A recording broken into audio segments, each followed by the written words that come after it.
कुछ किताबें सिर्फ पढ़ने के लिए नहीं होती, वो हमें खुद से मिलाने के लिए होती हैं, क्योंकि एक सही किताब, एक सही विचार और एक सही समय आपकी पूरी जिंदगी बदल सकता है। आप सुन रहे हैं किताबी सोच, जहां किताबों के शब्द बनते हैं आपकी जिंदगी की नई सोच। लेकिन आज की किताब में एक ऐसी सच्चाई छिपी है जिसे अगर आपने समझ लिया तो शायद पैसे, सफलता और जिंदगी को देखने का आपका नजरिया हमेशा के लिए बदल जाए। पार्ट 1, 4 दोस्तों की कहानी। न्यूयॉर्क शहर, एक ऐसा शहर जहां हर दिन हजारों लोग अपने सपनों को पूरा करने के लिए आते हैं। इसी शहर में 4 दोस्त अपनी जिंदगी की शुरुआत करते हैं। जूड सेंट फ्रांसिस, विलियम रैगनसन, जेबी मैरियन और मैल्कम इरविन। चारों दोस्त एक दूसरे से बिल्कुल अलग हैं। जेबी एक कलाकार है। वह दुनिया को अपनी कला और अपनी कल्पना की नजर से देखता है। मैल्कम एक आर्किटेक्ट है जो अपने करियर में सफल होने का सपना देखता है। विलेम एक अभिनेता बनना चाहता है। वह शांत स्वभाव का है और अपने दोस्तों के प्रति बेहद वफादार है। और फिर है जूड। जूड एक बेहद बुद्धिमान और सफल वकील है। बाहर से देखने पर लगता है कि जूड की जिंदगी बिल्कुल शानदार है। उसके पास एक अच्छा करियर है। उसके पास पैसे हैं। उसके पास दोस्त हैं। उसके पास सम्मान है। लेकिन जूड के भीतर एक ऐसा अंधेरा छिपा हुआ है जिसके बारे में उसके सबसे करीबी दोस्तों को भी कुछ पता नहीं है। जूड अपने अतीत के बारे में कभी बात नहीं करता। वह अपने बचपन का जिक्र नहीं करता। वह अपने परिवार के बारे में कुछ नहीं बताता। और सबसे रहस्यमय बात, उसके शरीर पर मौजूद पुराने घावों के निशान हैं। जूड को चलने में परेशानी होती है। उसे लगातार शारीरिक दर्द रहता है। लेकिन वह कभी किसी को अपनी तकलीफ पूरी तरह नहीं बताता। उसके दोस्त कई बार उसकी मदद करने की कोशिश करते हैं। लेकिन जूड अपने चारों ओर एक ऐसी दीवार बना चुका है जिसे तोड़ना बहुत मुश्किल है। उसके सबसे करीब है विलेम। विलेम जूड के लिए सिर्फ एक दोस्त नहीं है।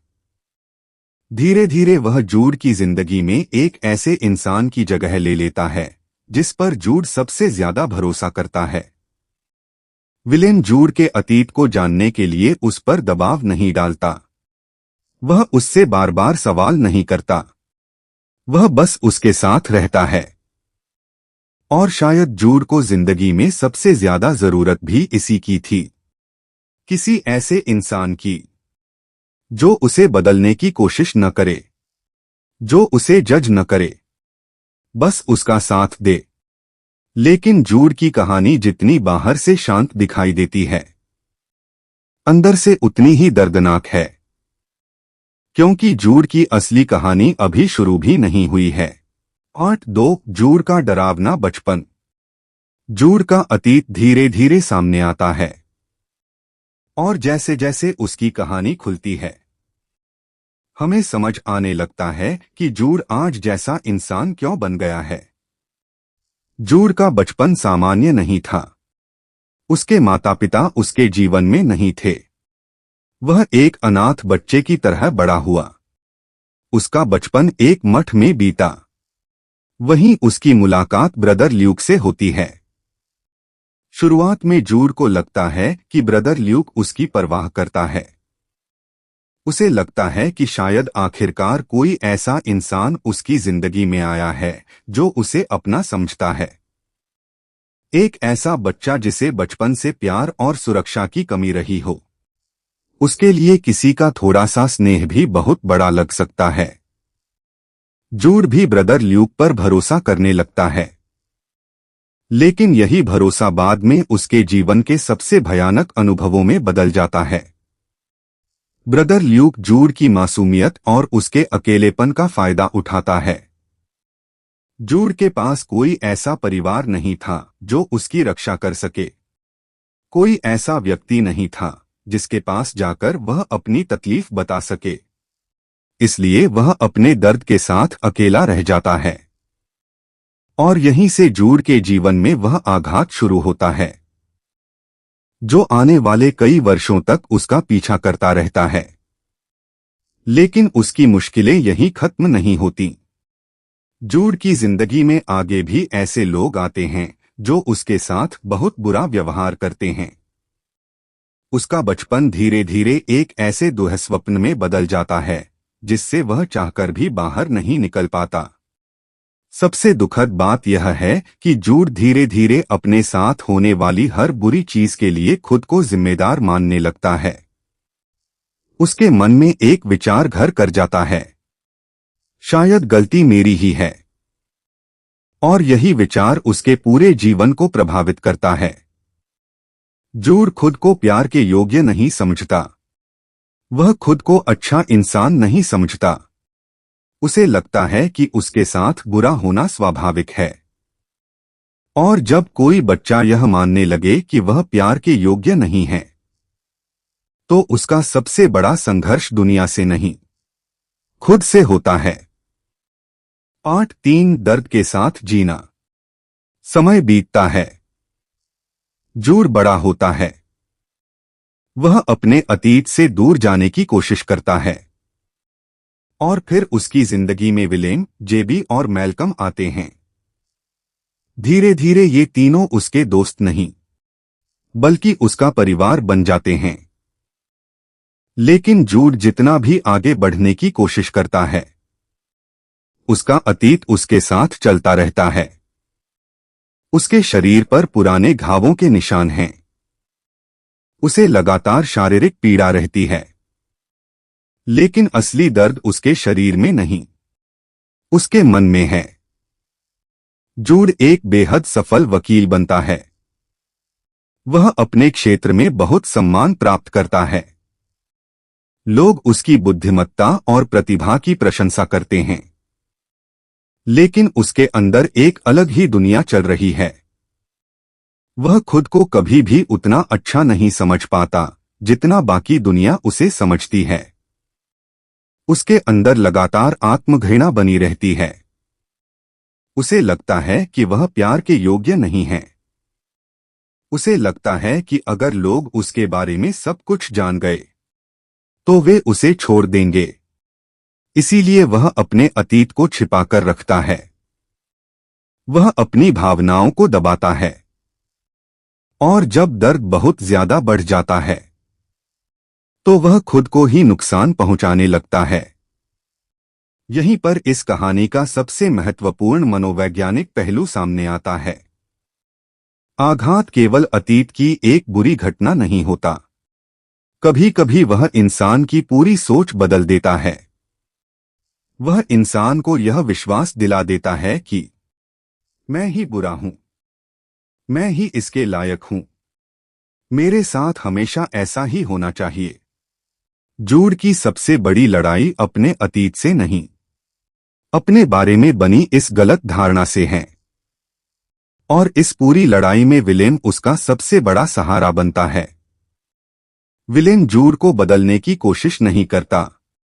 वह उसे ठीक करने का दावा नहीं करता। वह बस उसके साथ रहता है। और कभी कभी किसी टूटे हुए इंसान के लिए यही सबसे बड़ा प्यार होता है। पार्ट 4 जब उसे एक परिवार मिला। जूड की जिंदगी में एक और बेहद महत्वपूर्ण इंसान आता है, हेरोल्ड। हेरोल्ड शुरुआत में जूड के शिक्षक और मार्गदर्शक की भूमिका में होता है। लेकिन धीरे धीरे उनका रिश्ता बहुत गहरा हो जाता है। हेरोल्ड जूड में वह सब देखता है जो जूड खुद में कभी नहीं देख पाया। उसकी प्रतिभा, उसकी अच्छाई, उसकी संवेदनशीलता, उसकी इंसानियत। हेरोल्ड जूड को बिना किसी शर्त के स्वीकार करता है। वह उसके अतीत को लेकर उसे जज नहीं करता। वह उसके घावों को देखकर उससे दूर नहीं जाता। धीरे धीरे हेरोल्ड जूड के लिए पिता जैसा बन जाता है। और पहली बार जूड को लगता है कि शायद वह भी किसी परिवार का हिस्सा बन सकता है। शायद वह भी किसी का बेटा हो सकता है। शायद उसे भी बिना किसी शर्त के प्यार किया जा सकता है। लेकिन समस्या यह है कि बाहर की दुनिया बदलने के बावजूद जूड के भीतर का अतीत नहीं बदलता। उसके पास दोस्त हैं, उसके पास करियर है, उसके पास सम्मान है, उसके पास एक परिवार जैसा रिश्ता है। लेकिन फिर भी उसके भीतर एक गहरा खालीपन है, क्योंकि सफलता हमेशा आघात को ठीक नहीं कर सकती, पैसा हमेशा दर्द को खत्म नहीं कर सकता, और प्यार मिलने के बाद भी कभी कभी इंसान खुद से प्यार करना नहीं सीख पाता। यही जूड की सबसे बड़ी त्रासदी है। दुनिया उसे एक सफल इंसान के रूप में देखती है, लेकिन जूड खुद को आज भी उसी घायल बच्चे की तरह देखता है जो कभी प्यार और सुरक्षा के लिए तरसता था। 8.5 जूड और विलेम। जूड और विलेम का रिश्ता कहानी का सबसे भावनात्मक हिस्सा बन जाता है। सालों की दोस्ती के बाद दोनों एक दूसरे के और करीब आते हैं। विलेम वह इंसान है जिसके सामने जूड धीरे धीरे अपनी भावनात्मक दीवारें गिराने लगता है। विलेम के साथ जूड को पहली बार सुरक्षा महसूस होती है। उसे लगता है कि शायद वह भी प्यार के योग्य है। शायद उसकी जिंदगी केवल दुख और पीड़ा के लिए नहीं बनी। शायद वह भी खुश रह सकता है। विलेम के साथ जूड को एक घर जैसा एहसास मिलता है। एक ऐसा घर जो उसे अपने बचपन में कभी नहीं मिला था। और कुछ समय के लिए ऐसा लगता है कि जूड की जिंदगी आखिरकार बदल रही है। उसने वर्षों तक जिस खुशी की तलाश की थी वह उसे मिल गई है। लेकिन अ लिटिल लाइफ हमें एक बहुत कठोर सच्चाई दिखाती है। जिंदगी हमेशा हमारे साथ न्याय नहीं करती। और फिर एक दिन एक भयानक दुर्घटना में विलेम की मृत्यु हो जाती है। जूड की जिंदगी में एक बार फिर सब कुछ बिखर जाता है। विलेम की मौत केवल एक प्रिय व्यक्ति की मौत नहीं थी। विलेम जूड के लिए उसकी उम्मीद था, उसका सहारा था, उसका सबसे सुरक्षित स्थान था। और अब वह नहीं था। जूड ने अपने जीवन में बहुत कुछ खोया था, लेकिन विलेम का खोना उसके लिए सबसे बड़ा आघात बन जाता है। जिस इंसान ने उसे जीवन में आगे बढ़ने की वजह दी थी, अब वही इंसान उसकी जिंदगी से हमेशा के लिए जा चुका था। और जूड एक बार फिर अकेला खड़ा था। 8-6 आखिरी अध्याय। विलेम की मृत्यु के बाद जूड की जिंदगी में बची हुई उम्मीद भी धीरे धीरे कमजोर होने लगती है। वह अपने पुराने दुखों से लड़ रहा था, अपने बचपन के आघात से लड़ रहा था, अपने अपराधबोध से लड़ रहा था, अपने अकेलेपन से लड़ रहा था। और अब वह विलेम को खोने के दर्द से भी लड़ रहा था। हेरोल्ड अब भी उसके साथ था। उसके दोस्त अब भी उससे प्यार करते थे। लेकिन जूड के भीतर की लड़ाई बहुत गहरी थी। हेरोल्ड उसे बचाना चाहता था। वह चाहता था कि जूड समझे कि वह प्यार के योग्य है। वह चाहता था कि जूड समझे कि उसका अतीत उसकी गलती नहीं था। लेकिन जूड के लिए अपने भीतर की उस आवाज को चुप कराना बहुत मुश्किल था, जो वर्षों से उसे बता रही थी कि वह बेकार है, कि वह प्यार के लायक नहीं है, कि उसे खुश होने का अधिकार नहीं है। आखिरकार जूड अपने जीवन की सबसे कठिन स्थिति में पहुंच जाता है। वह वर्षों तक दर्द सहता रहा था। उसने अपने जीवन में बहुत कुछ खोया था। और अब वह इस लड़ाई से थक चुका था। कहानी के अंत में जूड अपनी जिंदगी समाप्त कर लेता है। उसकी मृत्यु के साथ कहानी समाप्त हो जाती है। लेकिन उसके पीछे रह जाते हैं हेरोल्ड, उसके दोस्त, उसकी यादें और एक ऐसा सवाल जिसका जवाब शायद कभी नहीं मिलेगा। क्या जूड को बचाया जा सकता था? क्या अगर उसे बचपन में प्यार और सुरक्षा मिली होती तो उसकी जिंदगी अलग होती? क्या अगर उसने समय रहते अपने दर्द के बारे में बात की होती तो उसका अंत अलग होता? इन सवालों के जवाब आसान नहीं हैं, लेकिन अ लिटिल लाइफ हमें एक बात जरूर समझाती है। किसी इंसान के जीवन में प्यार और सहारा कितना महत्वपूर्ण हो सकता है। किसी को यह बताना कि तुम अकेले नहीं हो। कभी कभी यह एक साधारण वाक्य नहीं होता। कभी कभी यह किसी इंसान के लिए पूरी जिंदगी जीने की वजह बन सकता है।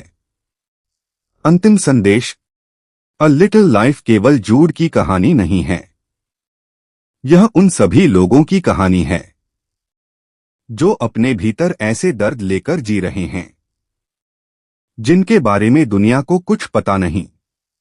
यह हमें बताती है कि हर मुस्कुराता हुआ इंसान खुश नहीं होता।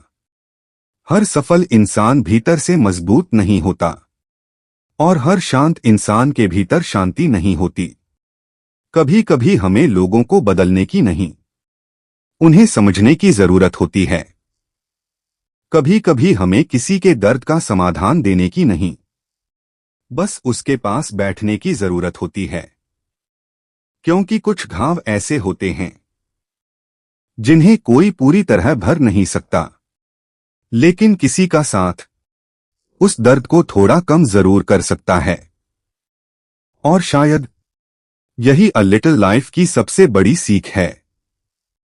जिंदगी कितनी भी छोटी क्यों न हो, उसमें प्यार का होना बहुत मायने रखता है। क्योंकि अंत में इंसान को सबसे ज्यादा याद नहीं रहता कि उसने कितनी सफलता हासिल की। उसे याद रहता है कि उसके कठिन समय में उसके साथ कौन खड़ा था।